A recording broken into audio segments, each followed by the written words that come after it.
15 साल बाद वनराज की वापसी ने कोठारी परिवार की जड़ों को हिला दिया और यह महज एक आम वापसी नहीं बल्कि एक ऐसा बवंडर था जिसने पुरानी यादों को झकझोर कर रख दिया।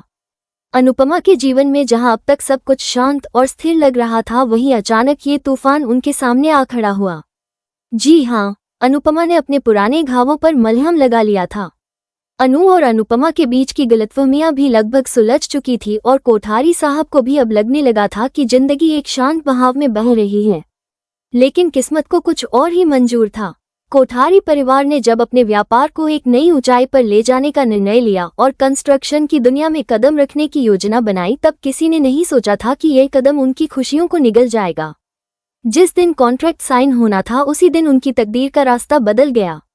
मीटिंग रूम का दरवाजा जैसे ही खुला, सभी को लगा कोई नया डील मैनेजर आया है। लेकिन भीतर जो शख्स दाखिल हुआ उसे देखकर हर किसी की आंखें फटी रह गई। वो था वनराज शाह, वही वनराज जो 15 साल पहले इस परिवार को धोखा देकर चला गया था। उसके पीछे 2 बॉडीगार्ड्स, हाथ में चमचमाती घड़ी और आंखों में वो सर्द भाव जो किसी शिकारी की तरह शिकार को देखता है। अनुपमा की सांसें थम गई। उसे यकीन नहीं हो रहा था कि यह वही वनराज है जो कभी उसकी दुनिया का हिस्सा था। वनराज की ठंडी मुस्कान और उसके शब्द तो कैसे हो, कोठारी ने पूरे कमरे को जैसे बर्फ में जकड़ दिया। उसने कहा कि डील तभी होगी जब अनुपमा को इस प्रोजेक्ट में पार्टनर बनाया जाएगा, वरना एक भी ईंट नहीं रखी जाएगी। प्रेम का गुस्से से कांपना और कहना कि अनुपमा अब उनकी जिंदगी से बाहर है। एक तरफ तो वनराज का ठंडे स्वर में कहना कि अब खेल उसके नियमों पर चलेगा, दूसरी तरफ लेकिन ये सिर्फ शुरुआत थी। जैसे जैसे एपिसोड आगे बढ़ा, साजिशों की परतें खुलती गई। पता चला कि कोठारी परिवार के बिजनेस में जो भी गड़बड़ियां हो रही थी, कंपनी के कागजात गायब होना, अचानक से प्रोजेक्ट्स का रद्द होना, करोड़ों का घाटा, ये सब वनराज की योजनाबद्ध चालें थी ताकि जब वो लौटे तो सब उसके आगे नतमस्तक हो जाए। अनुपमा के लिए ये केवल एक धोखे की वापसी नहीं थी, बल्कि यह उसके आत्मसम्मान की लड़ाई भी बनने वाली थी। तभी मीटिंग रूम का दरवाजा फिर खुला और उसमें दाखिल हुई माया। वही माया जो 15 साल पहले रहस्यमय परिस्थितियों में गायब हो गई थी और अब लौटी थी, वनराज की बिजनेस पार्टनर बनकर। उसकी आंखों में गहराई से भरी चालाकी और चाल से भरी मुस्कान ने सबके रोंगटे खड़े कर दिए। माया ने टेबल पर एक फाइल फेंकी और बोली, अब ये खेल सिर्फ बन रहा हज नहीं है, हम दोनों मिलकर खेलेंगे और अगर हमारी शर्तें नहीं मानी गई तो समझ लेना इस शहर में तुम्हारा नामोनिशान नहीं बचेगा। अनुपमा सन रह गई। उसकी आंखों से निकले शब्द तुम जिंदा हो, पर माया ने ठंडी हंसी के साथ जवाब दिया, मैं सिर्फ जिंदा नहीं हूँ अनुपमा, मैं वापस आई हूँ तुम्हें खत्म करने। यहीं से एक और राज सामने आया कि 15 साल पहले अनुपमा की जिंदगी बर्बाद करने में माया का भी हाथ था। वही माया जिसने वनराज को कोठारी परिवार के खिलाफ उकसाया था और परिवार के अंदरूनी राज दुनिया तक पहुंचाए थे। कमरे में अभी खामोशी छाई थी कि तभी एक और चौंकाने वाला मोड़ आया। दरवाजे से एक युवा शख्स अंदर दाखिल होता है। उसकी आंखों में बदले की आग थी और चेहरा गुस्से से भरा हुआ। वो सीधे अपनी माँ की ओर देखता है और कहता है, माँ अब वक्त आ गया है इन सब का हिसाब लेने का। लेकिन कहानी यहीं पर नहीं रुकती, क्योंकि कोठारी परिवार में ही कोई ऐसा था जो अंदर से वनराज और माया को मदद कर रहा था, कोई जो हमेशा सबका विश्वास जीतता रहा पर असल में गद्दार निकला। अनुपमा के चेहरे पर अब दृढ़ संकल्प था। उसने टेबल पर हाथ मारते हुए कहा, ठीक है वनराज, डील होगी, लेकिन खेल तुम्हारे नहीं मेरे नियमों पर चलेगा। और याद रखना, जब अनुपमा लड़ाई पर उतरती है तो किसी के लिए बचने की कोई जगह नहीं होती। माया ने फिर से ठंडी हंसी में कहा, देखते हैं अनुपमा, देखते हैं किसकी जीत होती है। वनराज ने आंखें तिरछी करते हुए कहा, इस बार मैं तुम्हें बर्बाद करने आया हूं और यह शहर इसका गवाह बनेगा। पूरा कमरा एक बार फिर सन्नाटे में डूब गया, क्योंकि अब ये लड़ाई सिर्फ बिजनेस की नहीं बल्कि उन पुराने जख्मों की थी जो 15 साल से सबके सीने में सुलग रहे थे। ये सब यही खत्म नहीं होता। रात के अंधेरे में कोई चुपचाप कोठारी हाउस में दाखिल होता है, पुराने दस्तावेजों को खंगालता है और एक दीवार के पीछे छिपी फाइल निकालता है जिसमें एक तस्वीर होती है। वनराज, माया और कोठारी परिवार का एक सदस्य साथ खड़े हुए। ये तस्वीर जैसे किसी पुराने राज की चाबी हो। तभी उसका फोन बजता है और वो कहता है, प्लान सफल हो रहा है, अगले कदम के लिए तैयार रहो। और इसी के साथ कहानी अब एक ऐसी दिशा में मुड़ती है जहां दुश्मन बाहर ही नहीं अंदर भी मौजूद हैं। अगले दृश्य में एक बड़ी पार्टी हो रही है। मंच सजा हुआ है, ट्रॉफियां चमक रही हैं, तालियों की गूंज है और मंच पर खड़ी है राही और अनुपमा, जिनके चेहरे पर मुस्कान है लेकिन आंखों में जलन और दिलों में एक दूसरे को हराने की आग। जैसे ही दोनों एक दूसरे की ओर देखती हैं, वक्त जैसे थम जाता है और दर्शकों की धड़कनें तेज हो जाती हैं। रिजल्ट की घोषणा से ठीक पहले राही को ये जानकर झटका लगता है कि अनुपमा भी उसी प्रतियोगिता में भाग ले चुकी है। राही के कानों में जैसे कोई विस्फोट होता है और वो सोचने लगती है कि अनुपमा तो हमेशा से उसकी। लेकिन भीतर जो शख्स दाखिल हुआ उसे देखकर हर किसी की आंखें फटी रह गई। वो था वनराज शाह, वही वनराज जो 15 साल पहले इस परिवार को धोखा देकर चला गया था।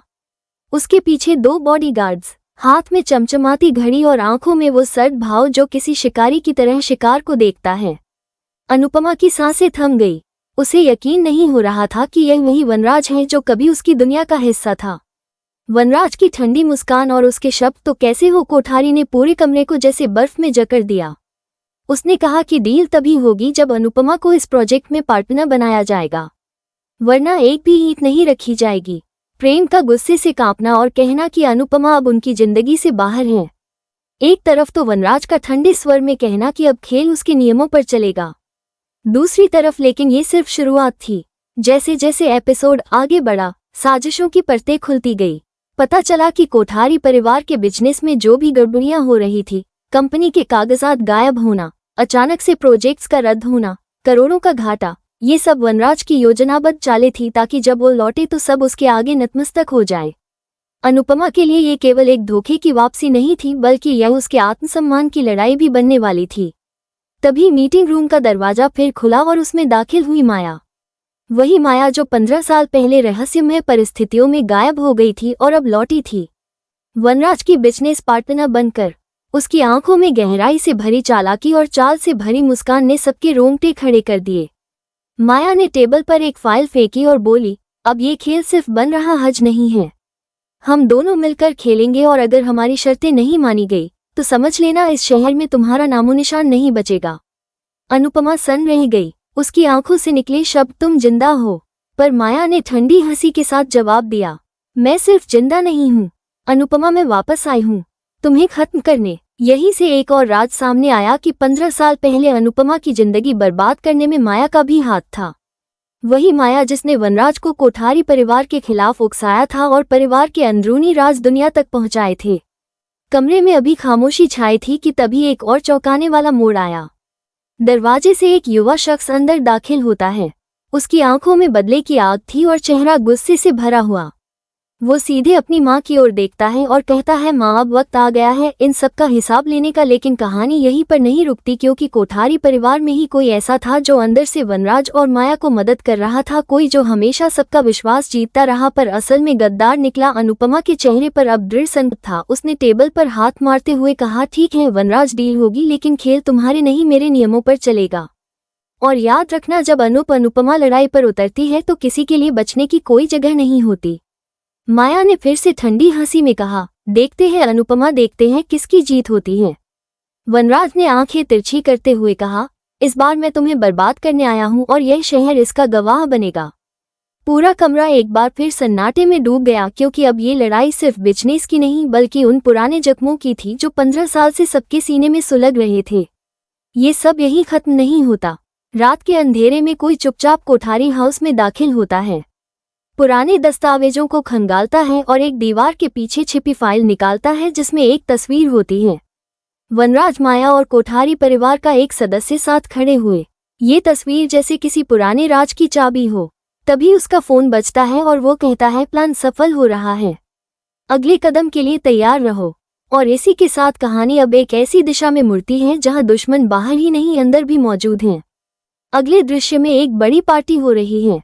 मंच सजा हुआ है, ट्रॉफियां चमक रही हैं, तालियों की गूंज है और मंच पर खड़ी है राही और अनुपमा, जिनके चेहरे पर मुस्कान है, लेकिन आंखों में जलन और दिलों में एक दूसरे को हराने की आग। जैसे ही दोनों एक दूसरे की ओर देखती हैं, वक्त जैसे थम जाता है और दर्शकों की धड़कनें तेज हो जाती हैं। रिजल्ट की घोषणा से ठीक पहले राही को ये जानकर झटका लगता है कि अनुपमा भी उसी प्रतियोगिता में भाग ले चुकी है।